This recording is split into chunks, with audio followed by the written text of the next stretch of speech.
देखिए अम्मा जी, भाभी जी हमनी के एगो मौका देले बानी त हमनी के मौका के फायदा उठा लेवे के चाहिए गहना लेबे खातिर। देखा ई जौन कुल भी भइल बानू सब कुछ तारा वजह से भइल बा। अब तारा जौन करे के बा तू जाके कर। हमनी के दिमाग मत चटाई जाई के। गाना तो तोरवाई ले लू, अब चल से बैठो ना देबू। हम का कहता नहीं चाची जी, हमनी के सब जानता नहीं जा कि जौन कुछ भी भइल बा वो दीदी के कारण भइल बा। लेकिन सोची ना, अगर हमनी के दीदी के साथ देव और हमनी के जेवर वापस मिल जाए तो का हो जाए साथ देवला में। जतो से जाए जा और बातों ना घोटाई। चल बड़ी रस्सी खींचा खींचा। अरे मरद संगे हमके आटप जा। हाँ मेरा रुकुल हरी देव ना वो खराब हुई हमार। ना अम्मा जी, वो कहल जाला नू कि मन के हारे हार और मन के जीते जीत होला, और जब पहले से हमनी के हार मान लिहल जाई तो जीत की उम्मीद तो खत्म हो जाई नू। हमने के बस खाली ई सोचल जाऊ कि गहना कैसे भी ले लिहल जाए, और गहना तो औरत के स्वाभिमान होला और हमने के स्वाभिमान की लड़ाई लड़े के चाहिए। और अम्मा जी, जब स्वाभिमान की लड़ाई केहू लड़े लानू ता ओकर जीत जरूर होला। सुनी ना चाची जी, हमके लागत है ना कि हम सब जनी के मिल के दीदी के साथ दे के चाहिए। सोची ना भाभी।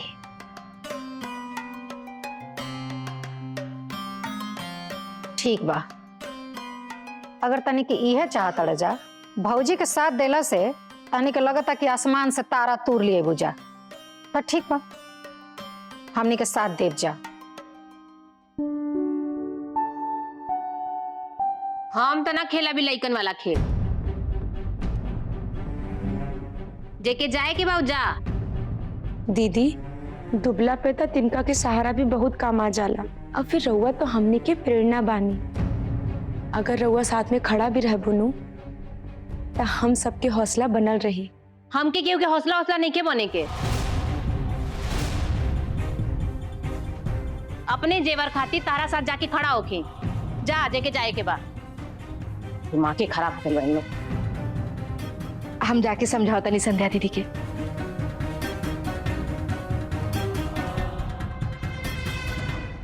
अमर भैया तो वह का कहत रही कि राउर दिमाग खूब चलेला।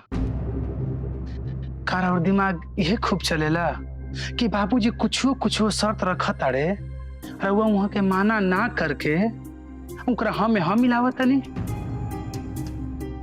का करी फिर हम?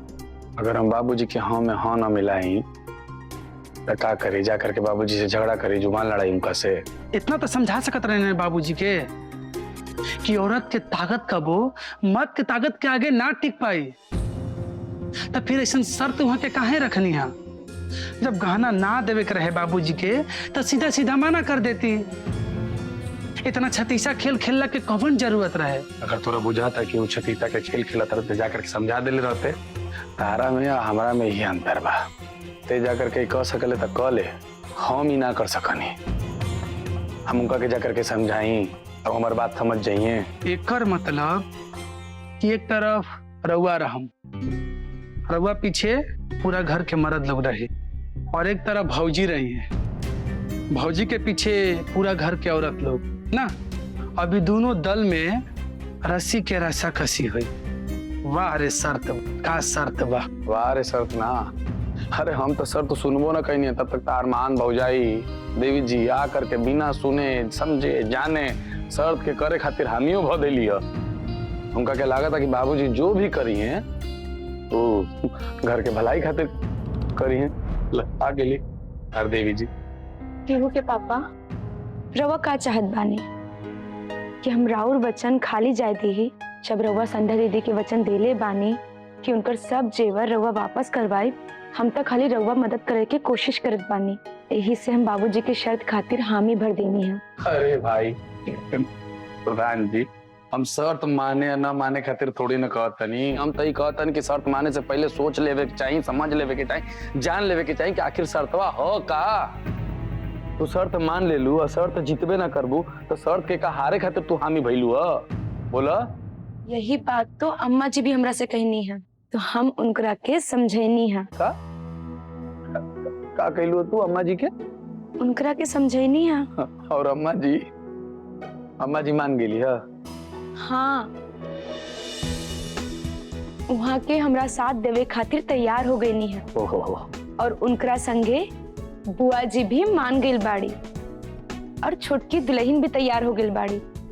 बस खाली संध्या दीदी नहीं खे मानत, लेकिन छोटकी दुल्हन गई बाड़ी उनकरा के मनावे खातिर। ठीक बा, 90% शर्त तू जीते गईलू।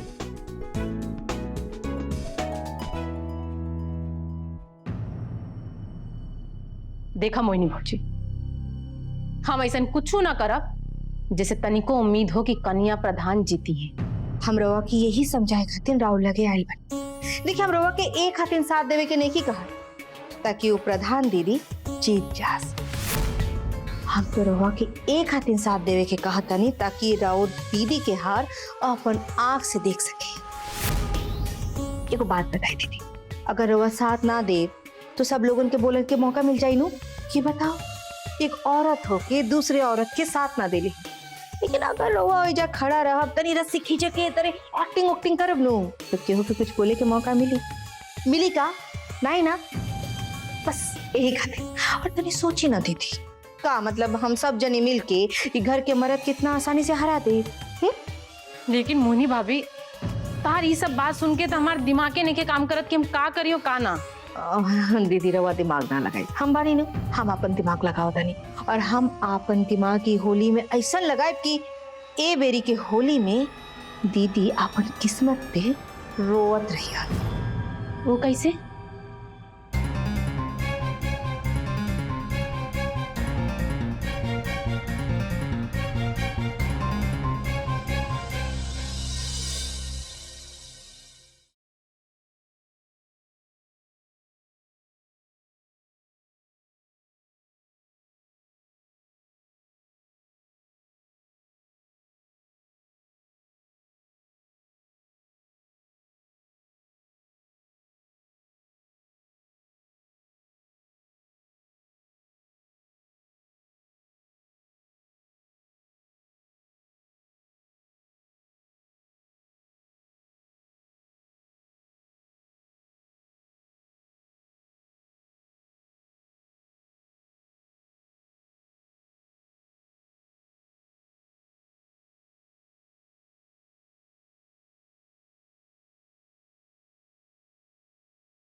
हे भगवान, जैसे अपने परिवार के अच्छाई छोड़ के बुराई के साथ देने वाली होलिका खुद आग में जल के भस्म हो गई, वही तरह हमने के परिवार के सब बुराई सब कमी ये आग में जल के भस्म हो जाए। हमने के परिवार के सब खुशी वापस लौटाए।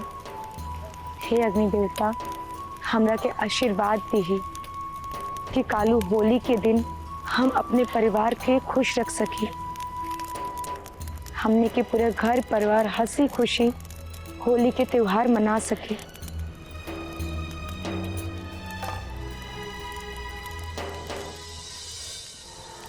भैया जी हमका कहते नहीं, अंदर अंदर तो बात होता रहे कि कोई फगुआ खेलबे न करी, फिर अचानक सब पर ही और मेहरबानी कैसे हो गई ना, मने कहीं फगुआ देख के राउरो दिल जे बात से रंगारंग तो ना हो गई नू, अब वही बहाना ढूंढने दी घना वापस देवे के रस्सा कसी के प्रोग्राम करा के हैं। आखिर तिवारी के दिल रंगीन नहीं के भइल मेहमान जी, इस सब के खुशी में रंग के भंग के बेरंग करे के तैयारी बा। ये सब तो ये खातिर को रहल बनी कि जवन ही शहर में नौकी कलेक्टर साहब आइल बड़ी नु, सब पंचायत के महिला प्रधान से मिले वाली बड़ी।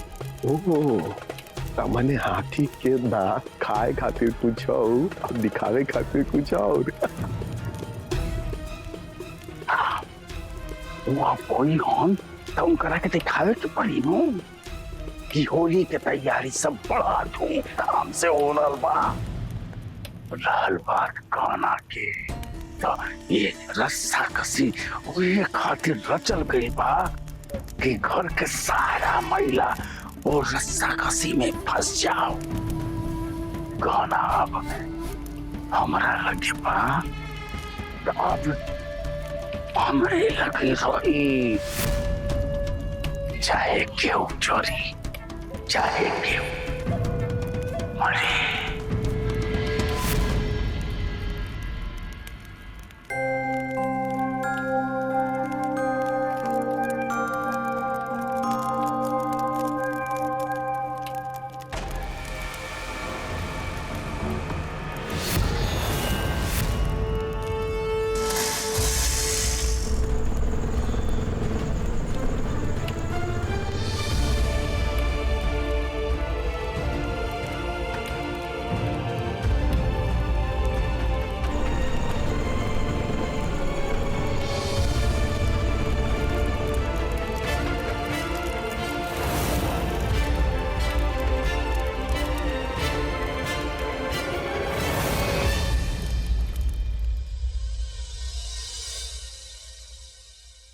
अब जब कन्या पे घर चलावे के जिम्मेदारी आ ही गई बा त बेचारी का करस, घर के राशन पानी साग सब्जी ऊपर से नौकर चाकर के खर्च।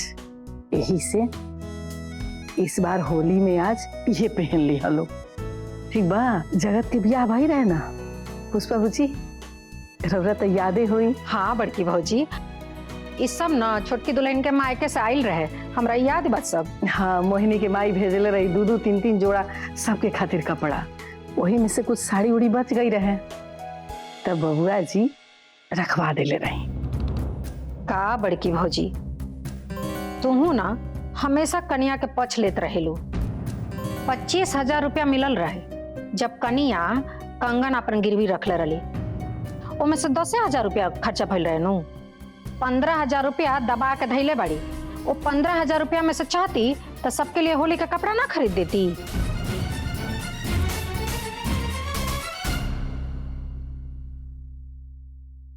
बुआ जी राउर का हाल हम समझत बानी, लेकिन अभी रउआ बस ये जान जाई कि हम वो जो पैसा रखले बानी वो ऐसे रखले बानी ताकि जब बहुत जरूरी काम पड़े तब कोनो गैर के मुंह ताके के नौबत ना आवे।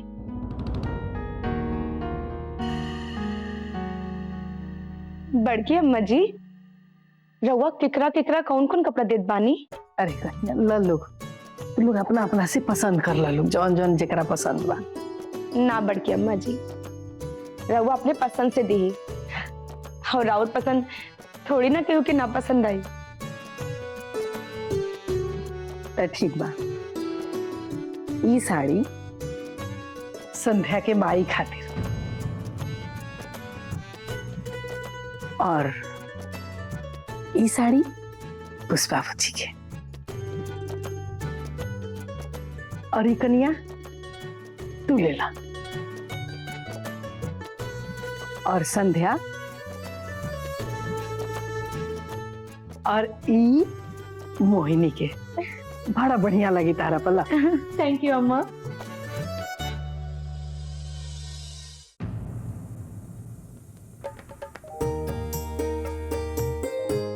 केहू के पापा रउआ हेजा का करत बानी? लौकत नहीं के तारा? अरे ये गोजिया बनावत बानी कि एकरा के जरावत बानी? सब जल के लाल लाल हो जाई।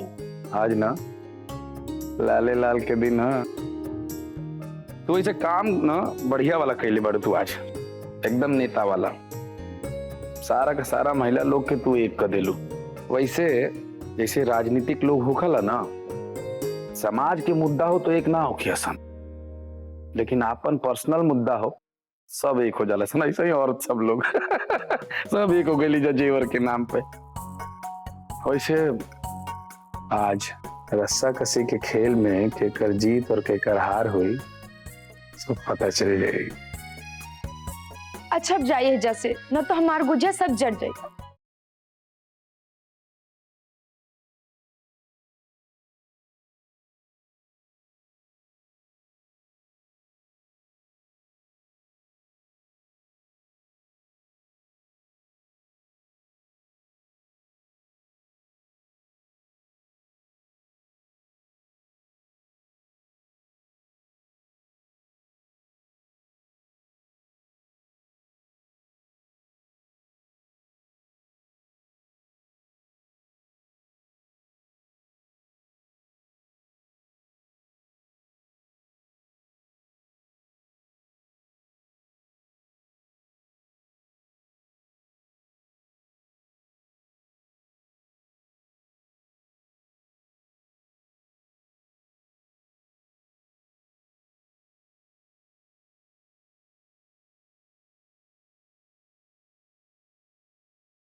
जियत रहा।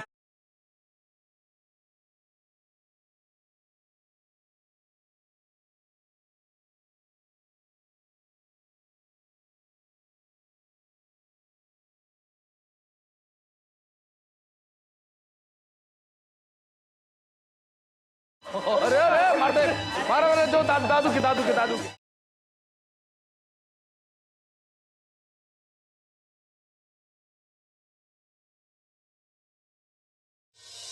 अमर, अरे कनिया कहाँ बड़ी हो? वो तो रसोई में पकवान ना बनावत रही, वही जे हुई है।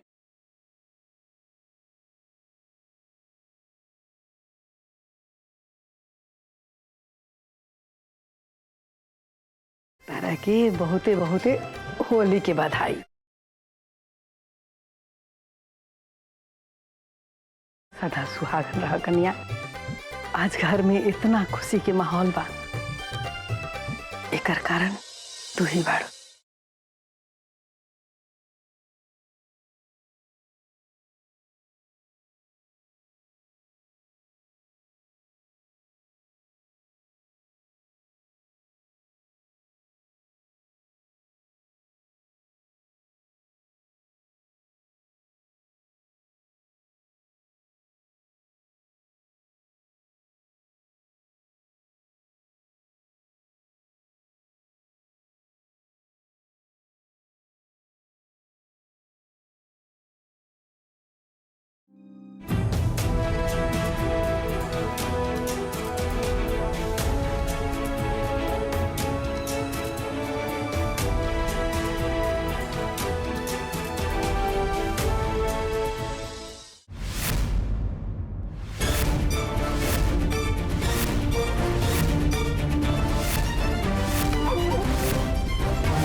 अरे दीदी हम तो डरा गए। का मोहिनी भाभी रउआ एक केमिकल तो मिला देनी, लेकिन इसे होई का? रवा सवाल तो कमाल के कैली। हाँ एगो काम करे ना दीदी, तुम छू के देखी, छुई ना।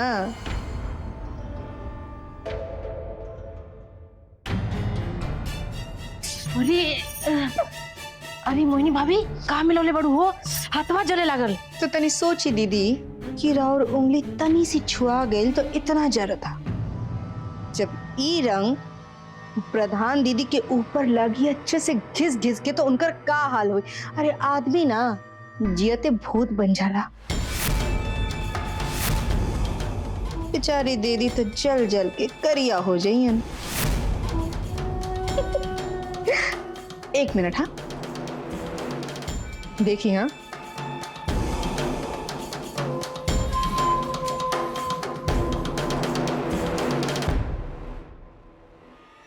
दीदी देखिए,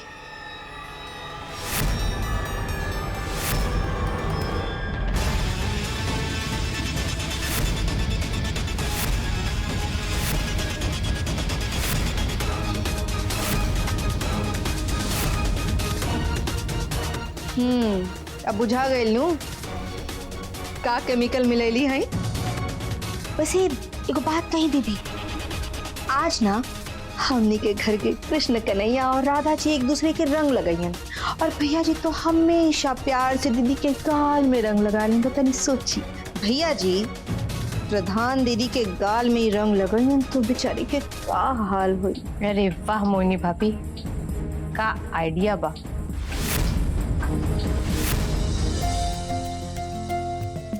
खाओ। तो का पूरा घर में लुकाइल लुकाइल घूमताड़ो, भुला के लुका के होली चलता आ सुखाइल सुखाइल रहबो। ये गलिया जो है ना तार ठीक से रंगाइल नहीं खे, आज रंग बिंका के। रउआ कोनो लइका बानी का जो रंग लगाई? का होली से लेके खेल लसन, ये लइका जो बोर्ड हो गिल वही ना होली खेली। आज तारा के बताइब जब लइका बोर्ड हो जाला तो होली कैसे खेलला। बच सकेलू तो बच के दिखाइए।